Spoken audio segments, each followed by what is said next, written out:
filho mais novo, ele começa com as suas próprias palavras ali, batendo de frente com o pai. E batendo de frente também com o irmão mais velho. Em síntese, é isso que está acontecendo. O texto sagrado vai dizer dessa reivindicação diante do seu pai. Então ele passa por cima de um, ele vai totalmente fora da cultura e ele chega lá no pai, ele reivindica o pai. Nós observamos já de cara que não há o devido respeito, não há devida observação da hierarquia. Aqui na igreja tem pastores e pastores, tem diáconos e tem vários outros irmãos que têm os seus cargos e os seus serviços. Assim é em qualquer lugar.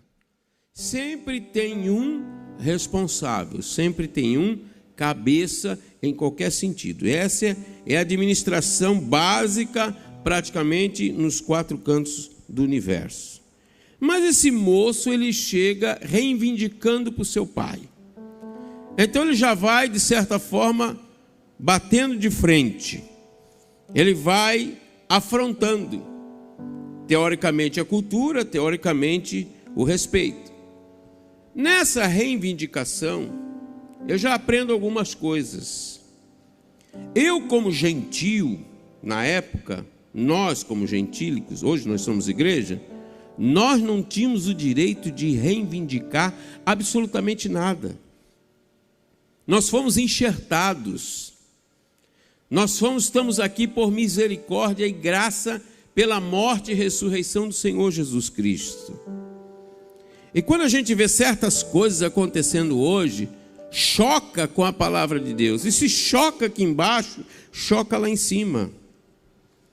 E muitas vezes nós não entendemos isso, falamos coisas que não está escrito daquela maneira.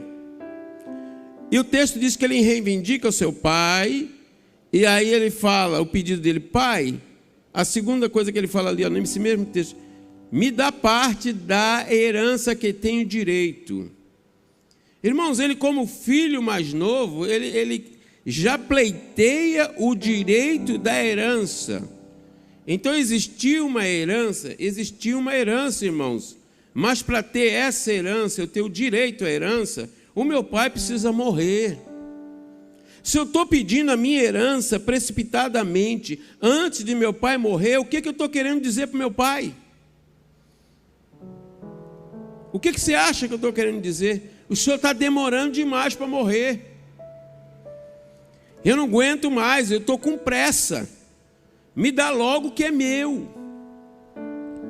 Então hoje nós vemos certas pessoas que elas ficam na expectativa de que fulano vai morrer, ciclano vai morrer. Já tem até uma matemática, uma hierarquia, quem sobe, quem desce. Em muitas casas está assim.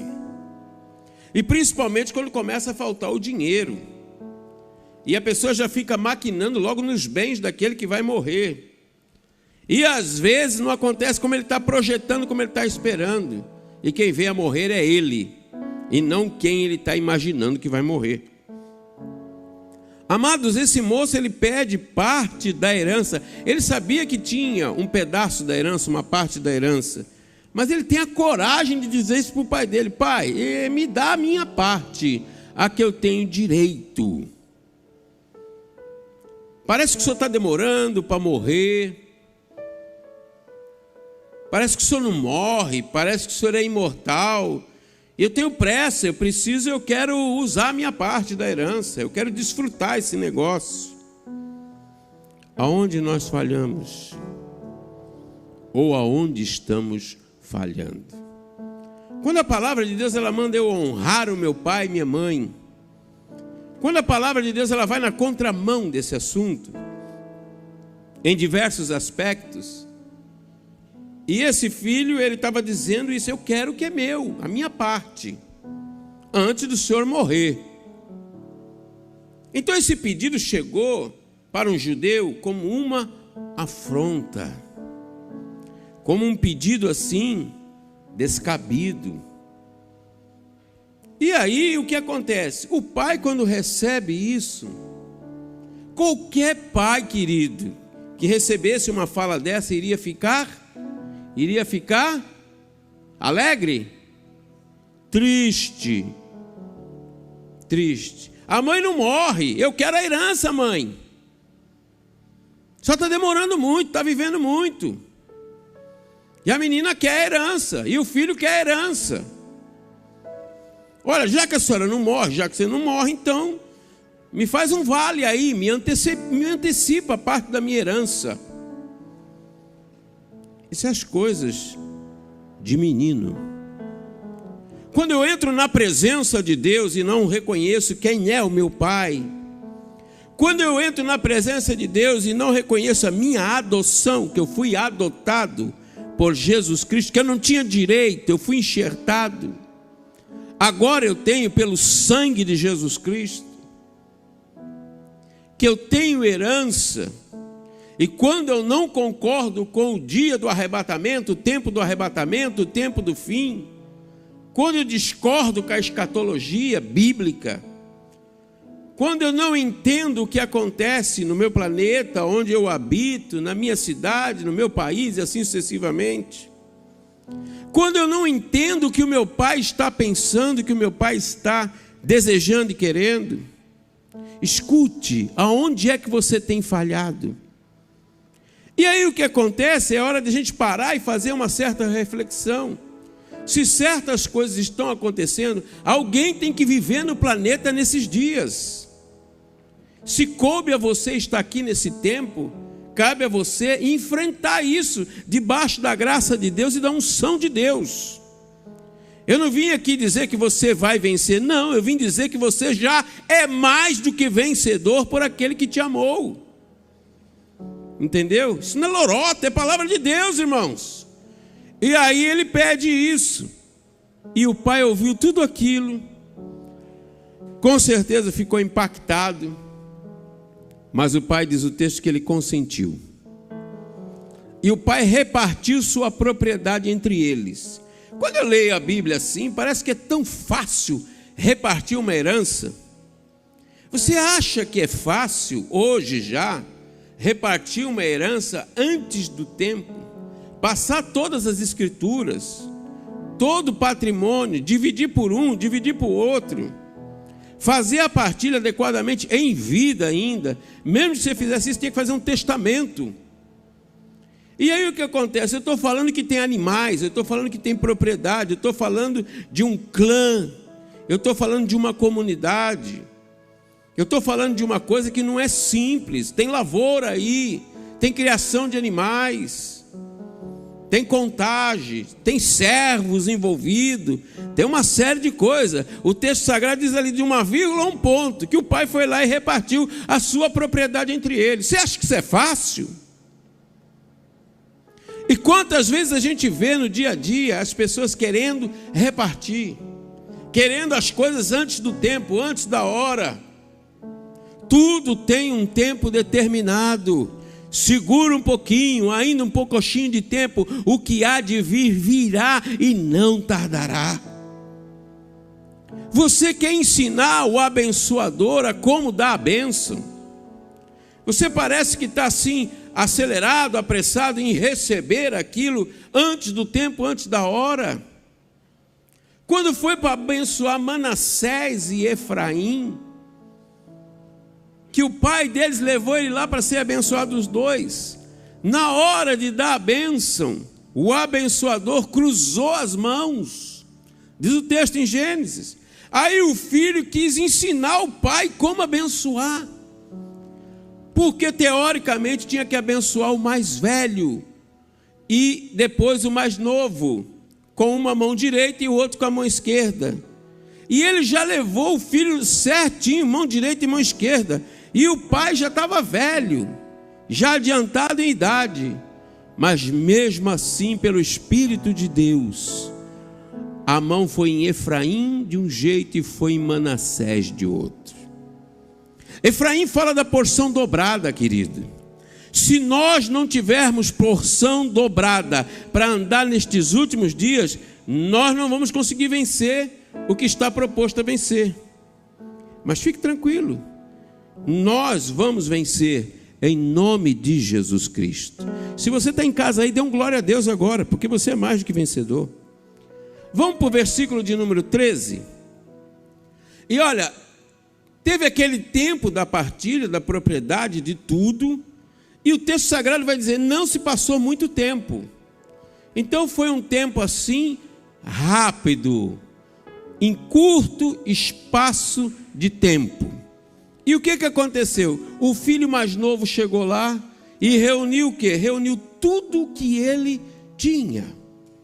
Ele foi lá, eu tenho direito a isso, tenho direito àquilo, ele catou tudo que ele tinha direito. Ele pegou tudo que ele tinha direito, logo após essa conversa. E aí o que ele faz? Além de estar afrontando constantemente, ele pegou e partiu para terras distantes. Sabe o que é partir para terra distante? É sair do termo de Israel. Ele sai daquele termo, agora ele pega tudo que foi conquistado com suor, com trabalho, com lágrimas, com esforço, com dedicação, com guerras, com combates. Simplesmente esse moço mais novo, ele pega tudo e ele vai para uma terra distante. Ele carregou tudo e foi embora. Ele deu as costas para o pai, ele deu as costas para os funcionários, para a terra, para tudo, para o irmão mais velho, para tudo. Ele foi embora. Agora eu vou, daqui para frente, eu estou livre, eu mando no meu nariz. Só que ele saiu debaixo das asas do pai. Ele saiu debaixo daquela bênção. A precipitação dele vai levar ele a uma experiência nova. E talvez é isso que você está buscando. Uma experiência nova, uma oportunidade nova, alguma coisa diferente, mas um certo teor muitas vezes de rebeldia ou de não aceitar certas orientações. O que aconteceu? O filho mais novo reuniu tudo, foi para uma terra distante e olha como foi a administração dele. A administração dele, o texto sagrado vai dizer que quando ele chegou lá, na terra distante, ele começou a fazer o que, pastor Ayrton? Olha o texto. O texto diz que lá, somente lá, quando ele chegou lá, longe, ele começou a esbanjar. O texto vai dizer que ele esbanjou. Ele esbanjou todos os seus bens. Esse esbanjar aí é acima do limite, é acima do normal. Ele administrou totalmente desprovido. Ele não pensou nem no hoje, nem no ontem, nem no que vem pela frente. Ele começou a esbanjar. Agora está na minha mão, mando eu, administro eu, e entrou o eu. Onde é que nós temos falhado, é a minha pergunta. Onde é que você tem falhado? Onde é que eu, pastor Ayrton, tenho falhado? Onde é que nós, como igreja do Senhor, temos falhado? E aí o que aconteceu? Ele começou a esbanjar todos os seus bens. E o texto sagrado vai dizer que ele foi viver de uma forma totalmente oposta ao que ele vivia. Que forma, pastor Ayrton? O texto está dizendo que ele foi viver de uma forma irresponsável. Quantas vezes a gente estamos vendo pessoas vivendo de maneira irresponsável? Na casa de Deus, na obra do Senhor, no trabalho do Senhor, no serviço do Senhor, vive uma vida esbanjando. Esbanjando como, pastor? Não estou esbanjando nada. Você está esbanjando seu tempo. Está esbanjando sua forma de pensar, sua forma de agir. Você está fazendo coisas desconexas com o céu. Você muitas vezes está agindo de forma irresponsável. Nós vemos hoje muitas pessoas mornas, frias, apáticas, anêmicas, inconstantes. E Paulo vai classificar essas pessoas lá em Coríntios de uma forma chocante, irmãos. Aonde é que estamos falhando?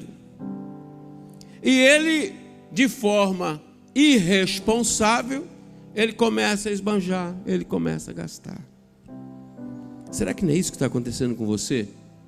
Será que você não chegou aqui nessa noite pensando em ouvir outra coisa?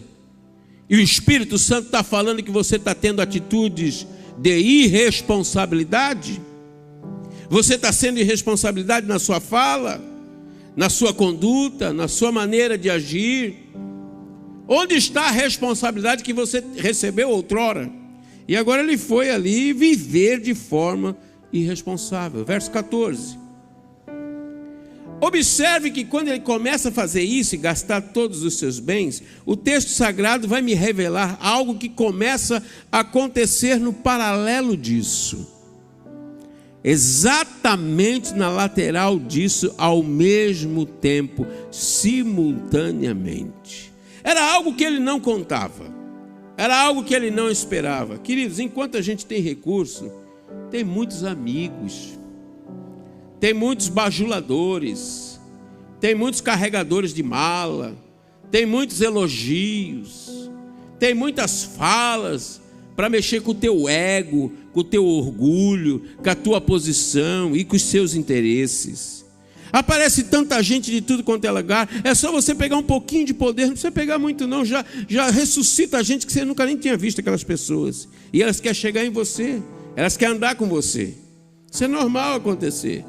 Mas coincidentemente, olha lá o texto, coincidentemente, que quer dizer ao mesmo tempo, após haver gasto tudo que possuía, ele gastou tudo, acabou tudo.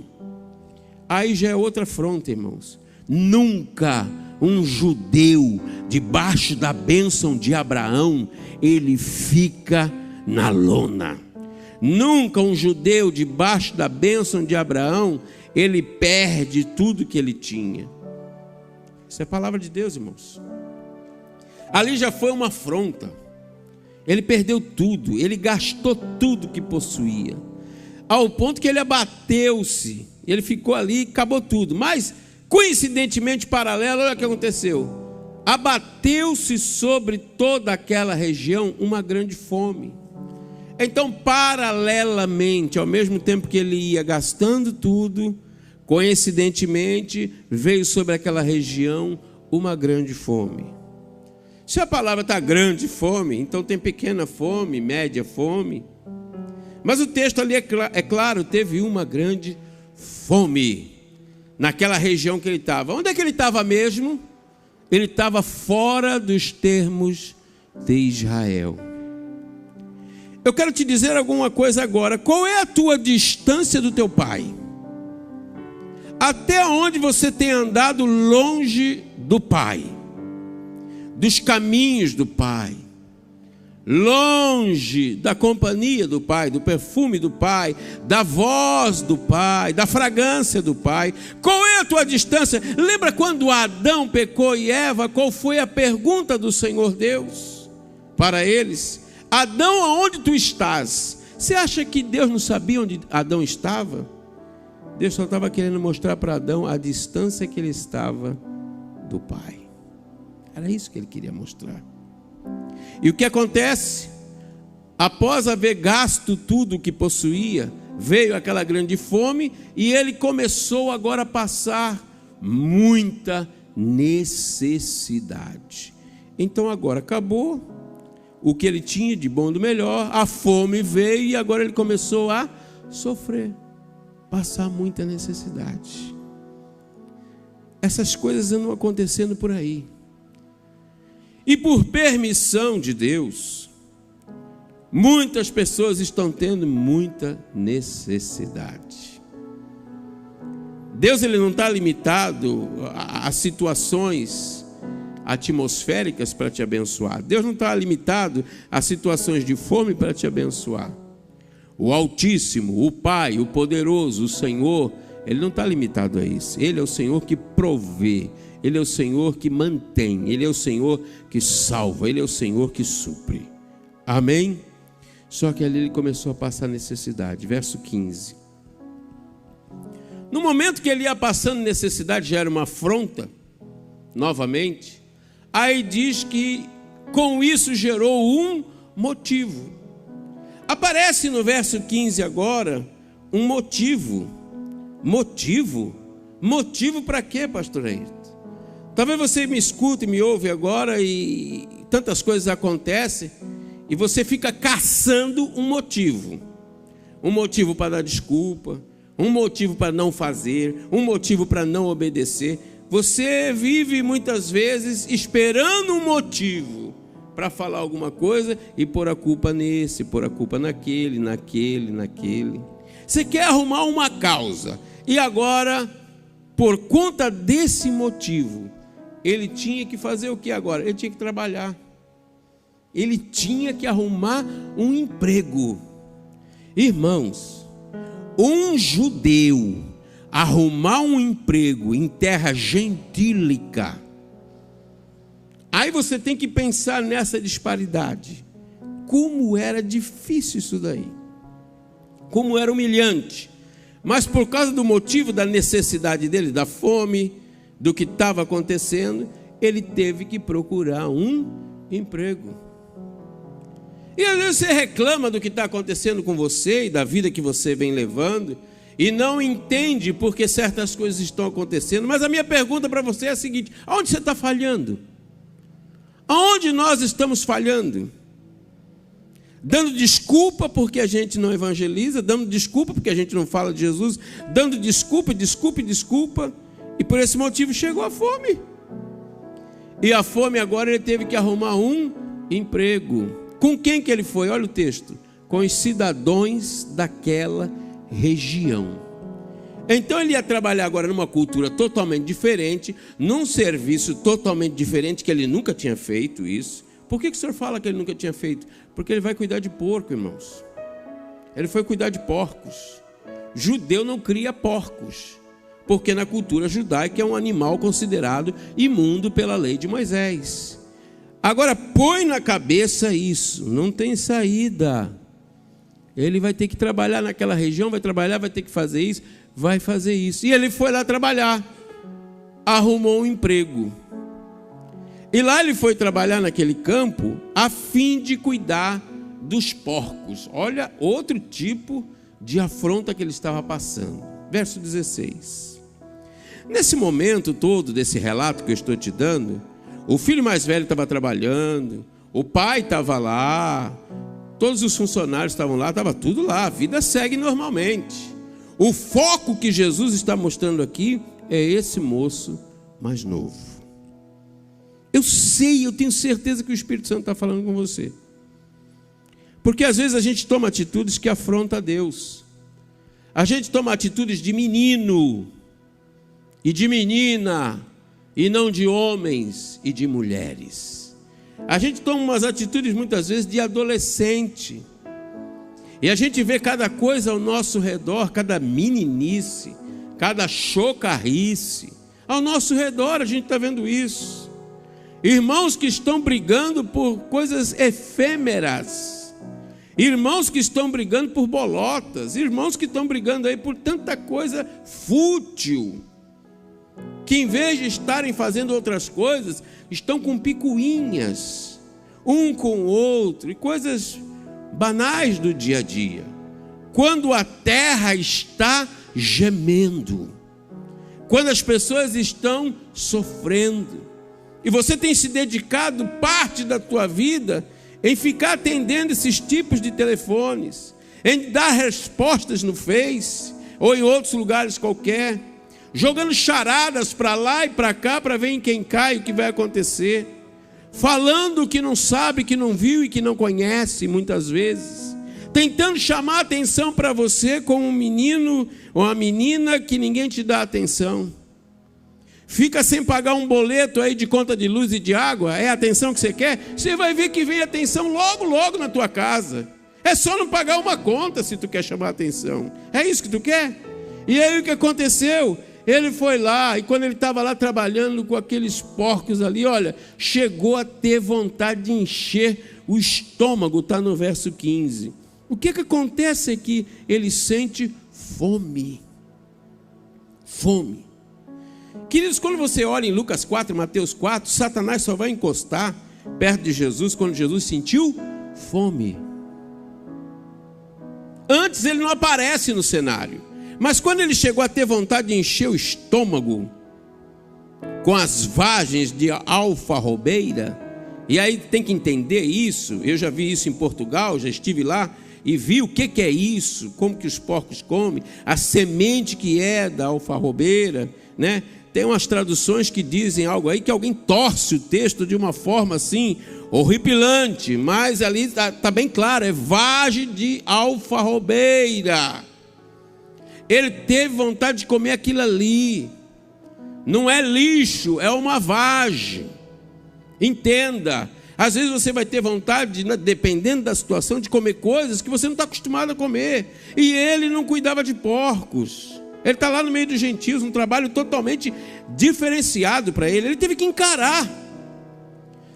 Talvez falta isso, encarar a realidade. E aí o que aconteceu? Ele de tanta fome, ele desejou comer aquilo, porque ele viu os porcos comendo com tanta alegria, com tanto prazer naquele alimento, e ele com fome, ele ficou com vontade de comer aquilo. Olha lá, os porcos eram alimentados. No entanto, nesse momento, verso 16, ninguém lhe dava absolutamente nada. Ninguém dava nada para ele. Eu pergunto para você, alguém tem te dado alguma coisa? O que é que você tem tido falta? Será que não é esse o motivo que chegou agora para você tomar uma decisão, uma posição, mudar de vida, mudar de pensamento, fazer um exame, você dá uma paradinha? Você não caiu aqui à toa nesse momento aí, você não parou nesse vídeo aqui, nessa pregação por um acaso. Tem um propósito de Deus da gente estar aqui para falar com você agora e com vocês que estão presentes. Porque às vezes vocês pensam, porque estão aqui trabalhando e servindo ao Senhor, que não tem necessidades. Todos nós temos necessidades. E todos nós às vezes temos vontade de comer alguma coisa ou uma coisa diferente. O Espírito Santo está falando aqui. Eu tenho certeza disso. E o que aconteceu, o texto diz que ele teve essa vontade e ninguém ajudava ele em nada. Ele teve déficit de atenção. Ninguém dava atenção para ele. E às vezes no rebanho tem pessoas assim, que não têm a mínima atenção, porque nós estamos ocupados com tantas outras coisas, menos de dar atenção às vezes para alguém que está às vezes do nosso lado, ou na frente ou atrás.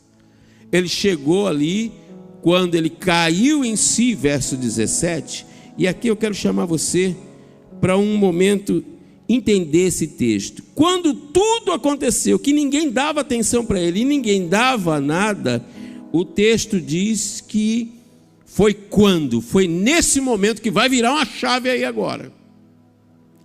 Naquele dado momento, diz o texto sagrado que caindo em si. Veja bem, ele não cai para o lado de fora, irmãos. Ele não cai para trás. Ele não cai para frente. Ele não cai para os lados. O texto revela algo tremendo ali. Ele caiu para dentro. Então para de olhar para aquele, para aquela, para o passado, ou para esses que estão na tua frente. Olhe para dentro de você. O milagre está dentro de você. O Espírito Santo está falando não no exterior, ele está falando no interior, ele está falando dentro de você. Quando chega naquele dado momento, diz que ele caiu em si. O que caiu em si, pastor? Ele para fazer uma reflexão. Onde é que você está falhando? Aonde é que você está falhando? Aonde é que eu estou falhando? Aonde é que você está falhando? A gente cai dentro de nós e faz uma análise, e faz uma reflexão. O que é que está acontecendo? E ele caindo em si, ele começa a falar com ele mesmo. E às vezes as pessoas nos encontram por aí, muitas vezes a gente vê isso constantemente. Pessoas falando sozinha. E alguém diz assim, ó, e fala assim, é louco, ela é louca. Mas ele está orando muitas vezes e está falando com ele mesmo. Ei, psiu, você aí, para um pouquinho, presta atenção, fale consigo mesmo, olhe para dentro de você, faça uma análise, faça uma avaliação, onde é que você tem falhado? O Espírito Santo ele está tratando hoje com você, porque tem muita coisa pela tua frente, você precisa chegar lá, Deus vai te levar lá, mas precisa esse momento de reflexão. Ele está falando lá na terra dos gentios, ele não entrou ainda para dentro do território, e aí ele começou a conjecturar e a pensar, quantos empregados do meu pai têm comida com fartura? As memórias dele começam a ir lá na comida boa que tinha na casa. Começa a ver os funcionários do pai, ele lembra do pai, ele lembra dos empregados, e ele lembra de um detalhe lindo que tem na casa do pai. O que é, pastor Ayrton? A comida, além da comida, na casa do pai tem fartura. Na casa do pai não tem miséria. Oséias vai falar no capítulo 6 que as pessoas estão falhando por falta de conhecerem a palavra, por falta de conhecerem a Deus. E ele lembra da fartura e ele diz aqui, eu tenho tudo lá e eu estou aqui morrendo. O texto diz a palavra morte, morrendo de fome. A palavra morte no grego é thanatos, e thanatos sabe o que quer dizer? Separação. Separação. Ele já se considerava morto. Eu estou morrendo aos poucos, gradativamente. Às vezes você está dentro das igrejas, está morrendo, sentado no meio da fartura e morrendo, definhando. E às vezes você vê as pessoas cantando, adorando, pulando e tal, mas dentro de você sente aquele vazio, nada te agrada. Você vai morrendo aos poucos. E diz que ele tinha fome. A causa da morte dele era fome.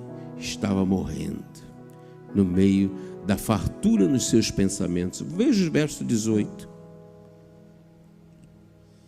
O verso 18 diz que ele se posiciona. Após ele cair em si, foi a melhor coisa que ele fez, cair para dentro. Pensa um pouco na tua vida. Quantos anos tu tem mesmo? O que tu já fez?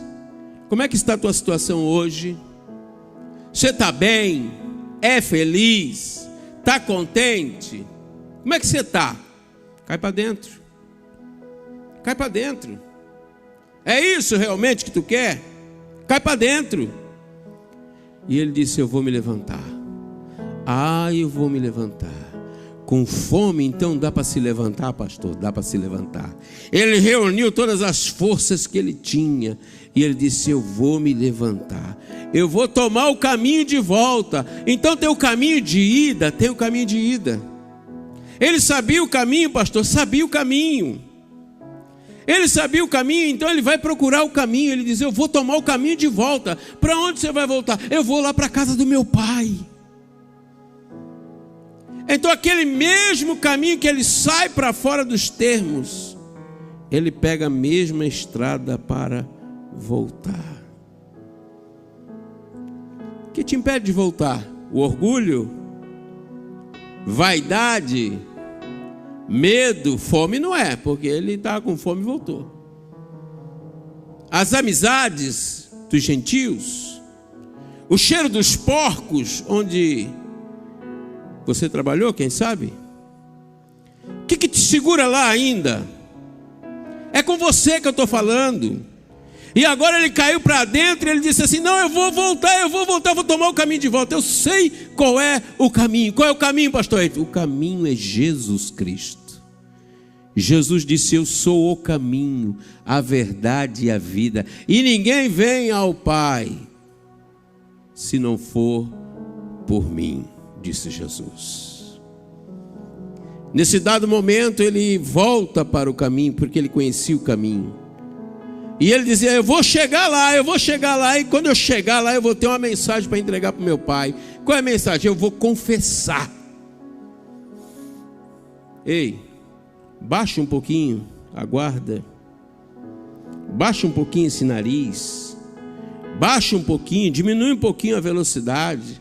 Tu vai se arrebentar, mas se tu baixar e se confessar aonde você errou, você vai alcançar misericórdia. Onde o pecado abundou, a graça superabundou.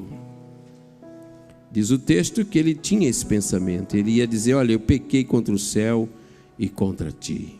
Verso 19. No verso 19, algumas coisas vão acontecer.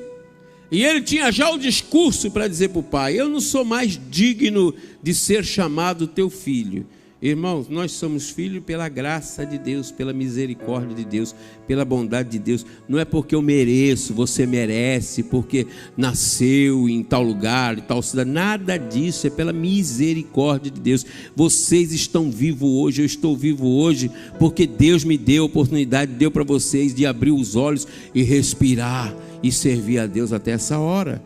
E agora o que aconteceu? Ele disse: olha, eu não sou mais digno de ser chamado teu filho.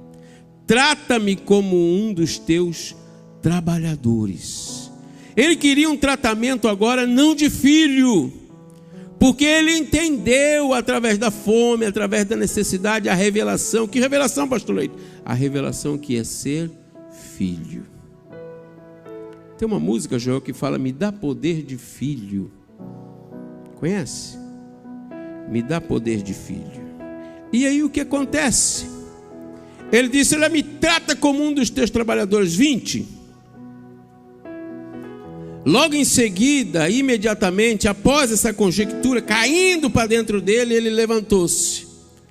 E ele saiu na direção de quem? Do pai. Do pai. Ele volta pelo aquele mesmo caminho empoeirado, com muita fome, cheio de dor, porque a fome dá dor. A fome, amado, ela dá alucinações no meio do deserto. A fome leva você a conjecturas, a pensamentos. A fome leva você a ter miragens, a ver miragens no meio do deserto. Você anda com fome. E o que acontece? Ele foi naquela direção, ele sabia a direção. Quando ele vinha caminhando, ele ainda estava distante, diz o texto no verso 20. Mas olha agora, eu pergunto para você: quem tinha mais pressa? Entra aí na Bíblia comigo agora, veja o texto. Será que era a pressa que ele tinha de voltar para a casa do pai? Ou o pai também tinha a pressa de receber o filho? Olha o texto sagrado. Quando ele estava caminhando ainda, ele estava distante. Quando o seu pai, o pai estava lá esperando. Quando o seu pai o viu, e pleno de compaixão. O pai estava pleno de compaixão. Sabe o que quer dizer isso? Plenitude completa. A palavra compaixão quer dizer sofrendo com os pecadores. Essa é a tradução da palavra compaixão. Esse pai estava pleno de compaixão. Ele estava transbordante de compaixão. E o pai, de longe, ele avistou aquele filho voltando para casa. E diz o texto sagrado que ele correu ao encontro. Quem correu, pastor Aito? Olha para a Bíblia. Vê quem corre, se é o filho que corre na direção do pai, ou é o pai que corre na direção do filho. Eu pergunto a você, mãe. Eu pergunto a você, pai, que tem seu filho longe, distante. E de repente você está lá no alpendre da sua casa, na varanda, seja em algum lugar. E um filho que você já tinha ele como morto, uma filha que estava dada como morta, e de repente você vê de longe aquela pessoa se aproximando da sua casa. O que será que você ia fazer? Você ia ficar lá no alpendre esperando ele chegar até você? Ou você ia tomar uma atitude diferenciada? Quando o pai viu aquilo, pleno de compaixão, o pai correu ao encontro do seu filho. Então o pai corre, pastor Ayrton, o pai corre. Então o pai tem saúde? Tem. O pai tem vontade? Tem. O Pai ama. O Pai leva em conta algumas coisas. O amor dele é pleno. A compaixão dele vai ser sempre plena. E você não entende isso. Eu pergunto para você, onde é que nós estamos falhando? A plenitude de Cristo é tão grande, irmãos, que agora o Senhor, o Pai sai ao encontro desse filho que não tinha merecimento nenhum. Eu fico imaginando Deus na sua glória com seu filho, o momento do impacto que Jesus Cristo, o Verbo se fez carne, a quem irei, e ele desce, ele toma aquela posição. O Verbo agora, Deus encarnou em Jesus Cristo, e ele desce amando o mundo, porque diz João que Deus amou o mundo de tal maneira. Você não entende que essa palavra tal é plenitude da compaixão dos quatro cantos da terra e de toda e qualquer geração. Ele amou o mundo de tal maneira que enviou o seu Filho unigênito do Pai, seu Filho Jesus Cristo, para todo aquele que nele crê não pereça. Então Deus não quer que ninguém pereça, exatamente, mas que tenha a vida eterna. Quero convidar você agora a dar um abraço aí em você mesmo e fechar seus olhos. Faça isso. Pai, em nome de Jesus, eu oro por essas vidas, que eles recebam o teu abraço no meio dessa mensagem, porque o Senhor está correndo na direção dele e na direção dela agora. O Senhor quer beijar o mal cheiroso, o faminto, o que cheira a porcos, aquele que vem sujo, mas vem arrependido. E o Senhor diz na sua palavra: vinde a mim todos vós que estáis cansados e oprimidos, e eu vos aliviarei. Receba alívio do Pai em Cristo Jesus. Amém. Olha para cá. Esse pai vai correndo, e diz o texto que ele abraça aquele filho com aquele perfume, com aquela fome. E esse pai, ele beija esse filho. Ele beija. Ele te ama. Não se suicide nessa noite. Não tire a tua vida nesta noite. Tire esses pensamentos, caia para dentro de si. Olhe para você e olhe para um pai que te ama e que te quer bem. Verso 21. O pai abraça, beija, e o filho vai dar a declaração que ele já tinha projetado. Eu pequei. Eu pequei contra o céu, eu pequei contra ti, eu já não sou digno mais de ser chamado seu filho. Verso 21, irmãos, é tão curto. Põe o 22. O que acontece entre o 21 e o 22? O pai não deixa o filho continuar o seu discurso. Que discurso, pastor Ayrton? O pai corta o discurso de escravo. Quando o filho começa a falar isso, o pai corta imediatamente entre o 22. Olha lá, entretanto, entre um e outro, entre uma fala e outra, quando ele vai falar toda aquela fala de escravo, o pai corta, porque o pai não tinha ele como escravo. O pai ordenou agora aos seus servos. Primeira coisa que o pai pede para trazer, irmãos, e é de que jeito que o pai manda trazer? Depressa, está o texto, ó, depressa, rápido. Ei, é rápido que eu quero. Traz depressa o quê? A melhor roupa. Quando você se entrega para Jesus, quando você tem um novo nascimento, você recebe do céu uma nova roupa. Aleluia! E vocês vão receber um novo nome. Da Karamiaçu e Axerimahacás. E um novo cântico, e uma nova língua, é tudo novo. Aleluia. Eu sinto o Espírito de Deus agindo nesse lugar e aí na tua casa, na tua vida. Aleluia. vem a ordem, traga depressa. O Pai tem pressa, o Pai tem pressa com você. Ele quer te vestir de novo. E sabe o que Ele vai te dar? Não é uma roupa intermediária, é uma roupa que ninguém tem. Quando os demônios te olham, andando para lá e para cá, eles sabem muito bem ver a diferença que os humanos não veem. As suas vestes são diferentes. Não é disso aqui que eu estou falando, desses trapos aqui não, desses panos, não, é outra coisa. Vestiu com distinção, é diferente, tem distinção, totalmente diferente. Ninguém tem, nem na Champs-Élysées não tem, ninguém tem no planeta. Ponde agora o anel de autoridade. Na semana passada eu falei sobre o escudo, depois você veja esse vídeo. E aqui tem outras coisas diferentes agora. Ele fala do anel da autoridade, ele vai lá embaixo agora em algo muito importante: sandálias de filho. Irmãos, escravo não tem sandália. Não tem sandália. Em muitos lugares da África, na janela 1040, ninguém sabe nem o que é uma sandália, irmãos. Nem uma havaiana, nem um chinelo de dedo. Eles andam literalmente descalços. E naquela época o escravo ele andava descalço. E na hora o pai, naquele discurso dele, falou: coloca logo sandália. Que sandália de filho. Sandália de filho. Quando o escravo via aquela sandália de filho, já sabia: esse aí é filho do pai.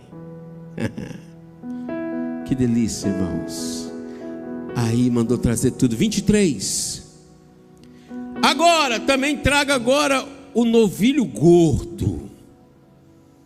Agora é tremendo. Vai ter sacrifício. E vai ter novilho. E que novilho? Bem gordo. O mais bonito. O único.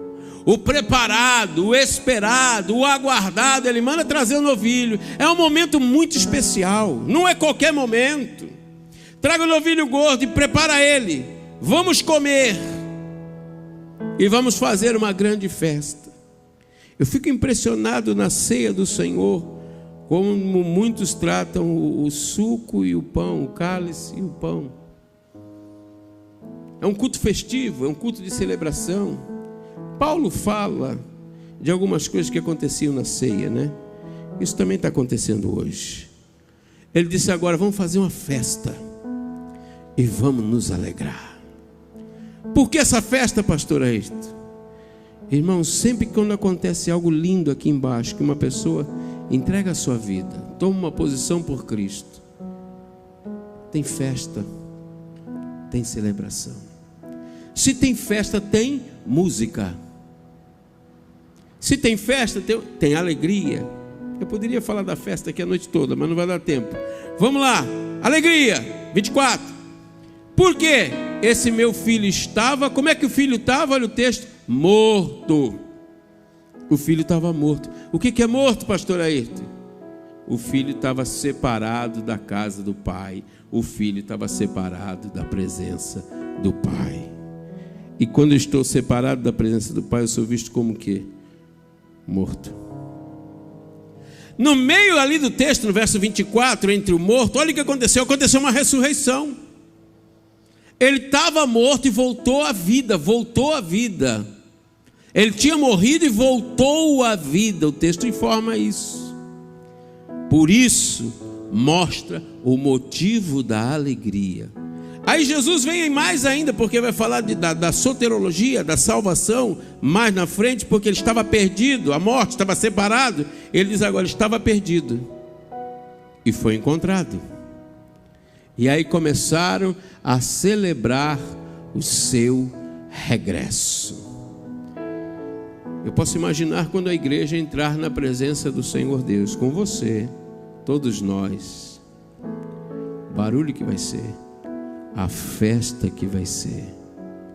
Irmãos, quando foi no dia de Pentecoste, a primeira coisa que veio foi o som. Depois você olha Atos capítulo 2, verso 1. O som. E ele faz um paralelo com o vento. Verso lá, 25. Entremente, o filho mais velho estava no campo. Quando foi se aproximando da casa, o que o filho ouviu? O som. Que som? Da música e das danças. De longe ele ouviu. Naquele dia, em Atos capítulo 2, tinha 120 pessoas reunidas. E o som veio como de um vento impetuoso, encheu toda a casa. E eles começaram a adorar em línguas. Foram batizados com o Espírito Santo e com fogo. E lá estavam todas aquelas nações, partos, medas, da Capadócia, elomitas, tinha vários. O som chegou, a dança chegou. Então chamou um dos servos e indagou-lhe o que estava acontecendo. O filho mais velho pergunta: o que está acontecendo lá na casa do pai? 27. E ele recebe a informação: teu irmão voltou, teu irmão regressou. E teu pai mandou matar o novilho gordo, porque o recebeu de volta são e salvo. 28. Eu vou correr um pouco por causa do tempo.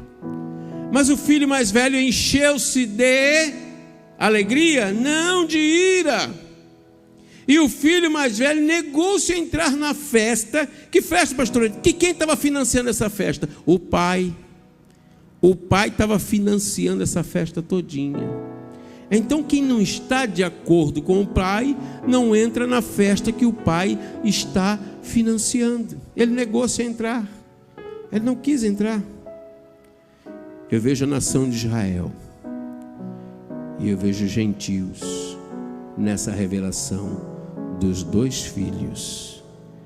Quem aparentemente tinha direito e quem não tinha direito e recebe o direito pela graça e pela misericórdia de Deus. Ele fica irado.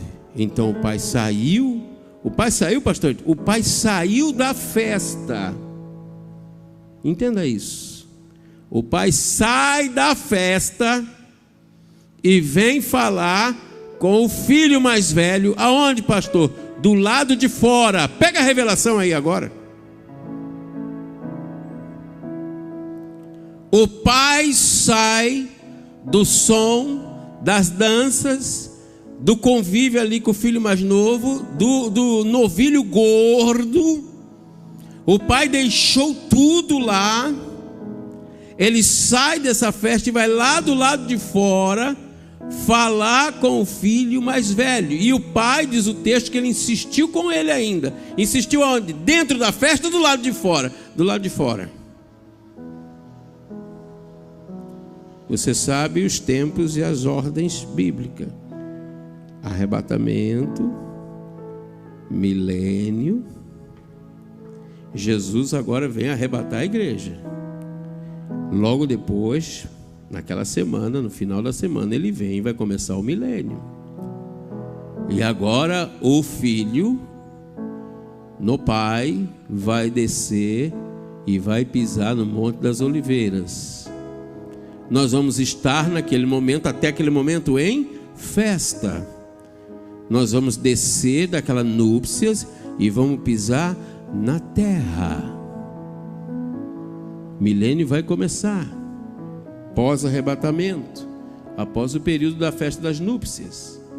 E agora o reinado milenar de Cristo vai estar aqui na terra, no milênio. Você está pegando? Ele vai falar, vai insistir lá do lado de fora. Só que esse filho, ele não vai querer entrar. Ele replica ao pai: há tantos anos tenho trabalhado. Pega aqui outra coisa, 29. Está trabalhando como? Há tanto tempo eu tenho trabalhado como um escravo. Escravo. O filho mais velho se considerava como um escravo. O filho mais novo se considerava como um filho. O mais velho trabalhava como escravo. O mais novo, pecador, arrependido, se considera como um filho. Pega a diferença que tem aí. E ele diz assim: não, eu tenho trabalhado como escravo para ti, sem nunca ter desobedecido a uma só ordem tua. Contudo, tu nunca me ofereceste nem ao menos um cabrito, Cabrito é um animal inferior ao bezerro cevado, o gordo. É um animal inferior. E ele lança aquilo para o pai: olha, nem um cabrito para poder festejar com os meus amigos. Então ele tinha amigos, mas ele se considerava um escravo. No entanto, chegando em casa, esse teu filho que pôs fora os teus bens com prostitutas, tu ordenaste matar o novilho gordo para ele. 31. Então ele arrazoou com o pai. Então ali ele arrazoou. O pai agora, ele fala, aquele arrazoou é o pai falando: meu filho, tu sempre estás comigo, tudo que possuo é igualmente teu. Ele vem aí, Jesus. 32 para concluir. Porém nós tínhamos que celebrar muito a volta deste teu irmão, regozijarmos-nos, porque ele estava morto, reviveu, estava sem esperança e foi salvo. Então aquela distância agora ele recebe salvação, e salvação só no Filho, só em Jesus Cristo. Amém? Meu tempo acabou, mas eu quero orar por você. Vamos ficar de pé, irmãos? Aí, dá outro toque aí no string aí, por favor. Uma alma vale muito. É por isso que você ficou aí até o fim.